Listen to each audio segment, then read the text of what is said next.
Hi, I'm Kevin Eikenberry, and I'm here to help you reach your potential as a leader and a human being. Welcome to Remarkable TV and the Remarkable Leadership Podcast. If you happen to be watching on YouTube, we're glad you're here. Make sure you hit the subscribe button so you don't miss any future episodes. Episodes like today, when we're talking about 7 reasons we don't start something new.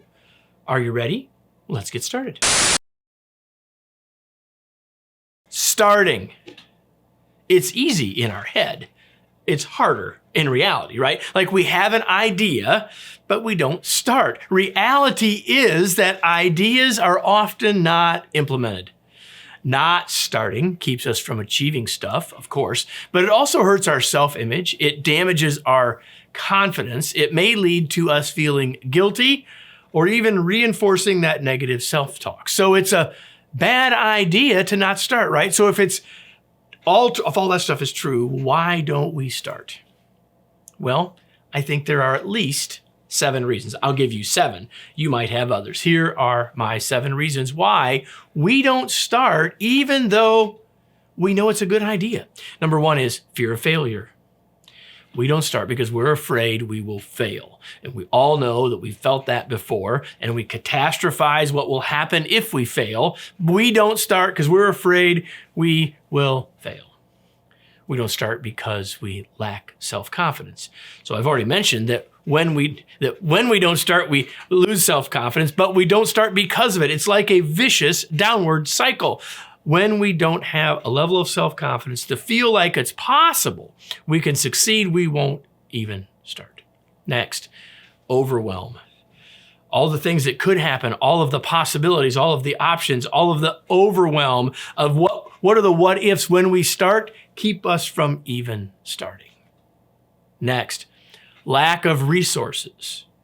Now, a lot of times people don't start because, well, I don't have the money, I don't have the time, I don't have this, I don't have that. And sometimes those things are real, but often they are perceived. All of us have heard the heartwarming and inspiring stories of people that start without any real sense of success, and yet they still succeed. Oftentimes, when we step forward, things will come around us to help us find the next step. So while I know that lack of resources can be a real thing, I would encourage you not to worry about that too much, but let's get started.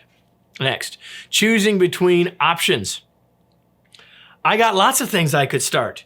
This has been an issue for me at times. Like, I don't know what to start because I've got too many choices, right? So we are stymied from starting by our indecision. Another reason we don't start is fear of judgment.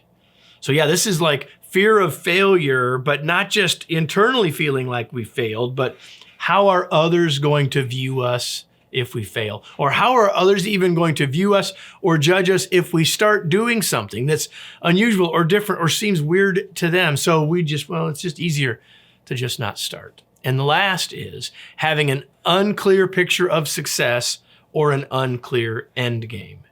Like, we don't know where we're trying to get exactly. So if we want to start, we have to think about how to clarify our goals and have a clear picture of why. And if we have those, we're more likely to start because we will have started to clear up what success actually looks like. Now, I've given you 7 reasons. There are plenty more, but I'm guessing that at least one of these reasons has stopped you, delayed you, or kept you from ever starting at all. I want you to think about this list. Maybe you need to listen to it again to decide which one of them is getting in your way. And then rethink it and think about, well, is that worth it? Is that reason enough? Is that a good enough reason to not get started? Let me close with today's remarkable reminder. Starting can be hard, but results are worth it. Think about the result that you want, and it will help you overcome the challenges of starting. Speaking of starting, how about starting your Monday, Wednesday, and Friday with an email from me? It's called Your Remarkable Day. It's short, it's punchy, it's insightful, it's inspirational, I hope, and sometimes perhaps even will help you initiate your next big idea. Your Remarkable Day, every Monday, Wednesday, and Friday, completely free. You can learn more about how to sign up for it and our other newsletters at kevineikenberry.com/newsletters, or click the link below. Hope to see you there, and I hope to see you back here next week for another episode of Remarkable TV and the Remarkable Leadership Podcast.